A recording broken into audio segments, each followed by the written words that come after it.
আজকের গল্প দূরত্বের মাপকাঠি। লেখা ও পাঠ অমিতাভ রায়। পরিবেশনা রবিবারে ও অবসরে গল্প পাঠ। মানব সেন স্মৃতি বিদ্যালয়ের অষ্টম শ্রেণীকক্ষের সামনে দুটি ছাত্র দাঁড়িয়েই আছে।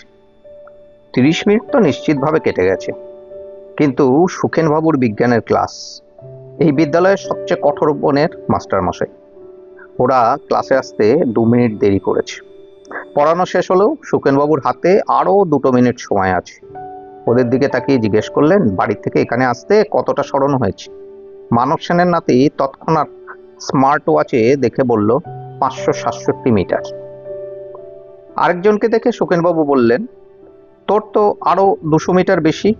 তুই তো ওদের বাড়ির কিছুটা পেছনে যে খালটা আছে তার ওপারে থাকিস। অবশ্য তুই তো সকালে কিছু বাচ্চাদের টিউশনি করিয়ে স্কুলে আসিস। প্রথম ছেলেটির দিকে তাকিয়ে বললেন, তোর ঘড়িতে তো সময় আর হাঁটার গতিবেগও দেখা যায়। এই বেগ আর সময়ের গুণফলই স্মরণ। কাজেই ওই ঘড়িটা স্কুলে আসার জন্য কোনো কাজে আসে না।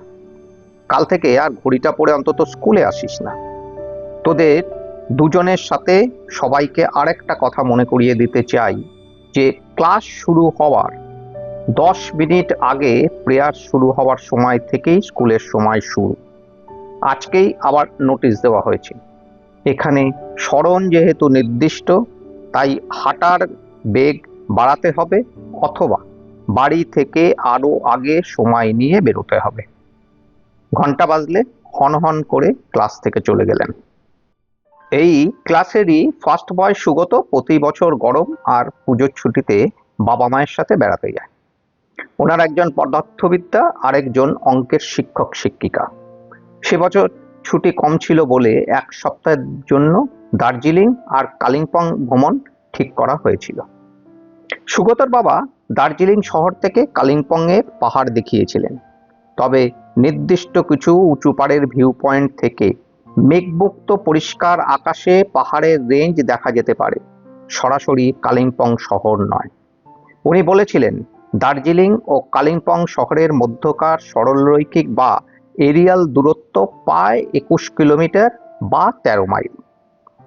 দূরত্বের তুলনামূলক তথ্যের ক্ষেত্রে এই সরলরৈখিক দূরত্বের প্রায় 21 কিলোমিটার আর গাড়িতে রাস্তার দূরত্ব প্রায় 50 থেকে 53 কিলোমিটার।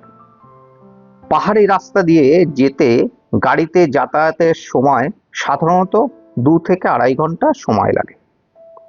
পদার্থবিজ্ঞানে কোনো বস্তুর আদি অবস্থান ও শেষ অবস্থানের মধ্যবর্তী সর্বনিম্ন বা সরলরৈখিক দূরত্বকে সরণ বলে।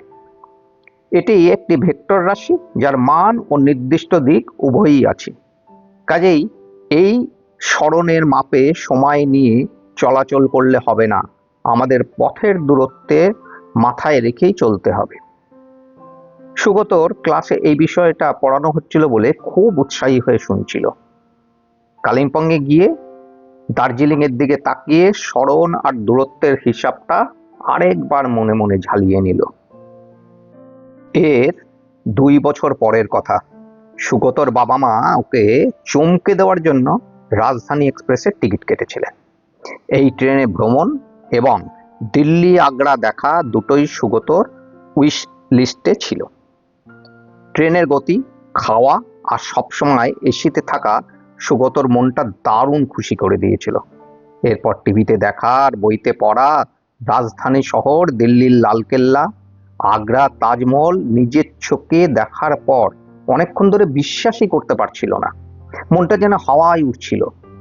ফেরার সময় দিল্লি এয়ারপোর্টের সামনে সুমনকে যখন বাবা গাড়ি থেকে নামতে বললেন, তখনও বিস্ময় হতবাক।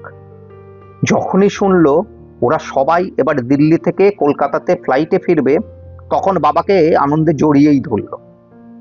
জানলার ধারের সিটটা ওকেই দেওয়া হলো। মাঝ আকাশে যখন বাইরে আর কিছু দেখা যাচ্ছে না, তখন বাবা বলা শুরু করলেন, একই স্থান থেকে যাত্রা শুরু করে নির্দিষ্ট সময়ে প্লেন ও ট্রেনের সরণ ভিন্ন হয়, কারণ তাদের গতিবেগ ও গতিপথ আলাদা। প্লেন সাধারণত সরল রেখায় উচ্চ গতিতে কম সময়ে বেশি দূরত্ব অতিক্রম করে, অন্যদিকে ট্রেন নির্দিষ্ট রেলপথে বাঁক ও স্টপেজের কারণে তুলনামূলক কম স্মরণ ঘটায়। রাজধানী এক্সপ্রেসের সর্বোচ্চ গতি প্রতি ঘন্টায় 130 কিলোমিটার এবং গড় গতি প্রতি ঘন্টায় 75 থেকে 90 কিলোমিটার হয়ে থাকে। আর যাত্রীবাহী বাণিজ্যিক এরোপ্লেনের গড় গতি প্রতি ঘন্টায় প্রায় 800 থেকে 900 কিলোমিটার। সবচেয়ে বড় কথা, প্রায় 20 ঘন্টা ট্রেনে চড়ার বদলে 3 ঘন্টায় বাড়ি পৌঁছে যাব। মনটা ফ্লাইটে রেখেই সুগত বাড়ি ফিরল। 3 দশকেও কাটেনি, মানে বন্ধুদের কাছে রাজধানী এক্সপ্রেস, রাজধানী শহরের আদব কায়দা, ইমারত, খাওয়া দাওয়া, দর্শনীয় আর ঐতিহাসিক স্থানগুলো, পৃথিবীর শ্রেষ্ঠ ঐতিহাসিক মনুমেন্টের একটা তাজমহল এবং ফ্লাইটের সামগ্রিক গল্প বলা শেষ হয়নি। তার মধ্যে দেশের বাড়ির থেকে বাবাকে তড়িঘড়ি ডাক। ওনার বাবা মানে দাদুর নামে বাড়ি জমি, গ্রামের মোড়ল আর জমির আমিনকে দিয়ে মাপঝোঁক করিয়ে তাদের উপস্থিতিতে দালানে আলাদা আলাদা পার্টিশন করা হয়েই গেছে। পঞ্চায়েতের সদস্যদের মতামতের ভিত্তিতে কলকাতায় যার একটা বাড়ি আছে তাকে তার সম্মানার্থে অন্তত একটা ঘর বারান্দা দেওয়া হয়েছে, কিন্তু অবশ্যই সেটা একদম বাড়ির শেষ প্রান্তে। একসময় যে বাড়িতে এক হাঁড়িতে ভাত হতো সেই বাড়িতে এখন 2টো উনুন তো জ্বলছেই। সুগতরা যখন উপস্থিত হলো তখন সবাই এসে তাদের ঘরেই বসতে বলল। দুপুরের খাবার তাদের ঘরেই খেতে বলল। সুগতর বাবা জানিয়ে দিলেন যে তারা অতিথি নন, বাড়ি থেকে খেয়েই এসেছেন। সুগত আর তার মা কিংকর্তব্য বিমূঢ় অবস্থায় দাঁড়িয়েছিল। সুগতর বাবার ডাকে নিজেদের ঘরের দিকে দৌড়লো। কিছুক্ষণ পর একা বেরিয়ে এসে পাশের 2টো ঘরের খুড়তুতো ভাই বোনদের সাথে দেখা করতে গিয়ে পার্টিশন ওয়াল দেখে বুঝল সরলরৈখিক দূরত্ব আগের মতো থাকলেও ওই ঘরগুলোতে পৌঁছানোর জন্য পথের দূরত্ব কিছুটা বেড়ে গেছে। সেই পুরনো বারান্দাতে 3 ভাইয়ের ঘরের মাঝে 2টো দেওয়াল। আরো বুঝলো এ দূরত্ব মিটারে মাপা যাবে না। মানে মনে মনে একটা চাপা কষ্ট নিয়ে ফিরে গেল নিজের ঘরে। সুগত ইঞ্জিনিয়ার হয়েছে, দারুণ একটা এমএনসিতে কলকাতাতেই চাকরি পেয়েছে। ওর বাবা মা খুবই খুশি। ওনাদের বেতনের তুলনায় অনেকটাই বেশি বেতন এই কোম্পানিতে জয়েন করেছে।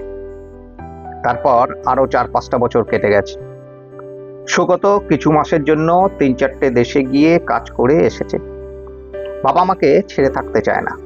ওনারা তো সুগতর বিয়ের পাত্রী প্রায় ঠিক করে রেখেছেন। ও মালয়েশিয়া থেকে ফিরে এলে সবাই মিলে সিদ্ধান্ত নেবেন সেটাই ভেবেছিলেন। অফিসে জয়েন করার পর একদিন সবচেয়ে মজার ঘটনা ঘটল। সুগতর চাহিদা এই অফিসে ভীষণ। ওর ব্যবহার অতি অমায়িক। ওপরওয়ালারা ওর কাজের কদর সবসময় করে থাকেন। ওর ইমিডিয়েট নতুন বস ওনার চেম্বারে কয়েকজন আধিকারিকদের নিয়ে একটা মিটিং ডেকেছিলেন। উনি সুগতর কনফিডেন্স, কাজের দখলকে সহজভাবে মেনে নিতে পারছিলেন না।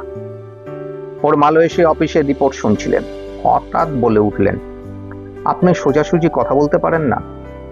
সবাই একটু অবাক হলে সুগত বলল, আমি তো আপনার দিকে তাকিয়েই কথা বলছি। বস বললেন, আপনার দৃষ্টিটা সরল রেখায় আছে, কিন্তু কথাবার্তাগুলো বক্ররেখায় হচ্ছে।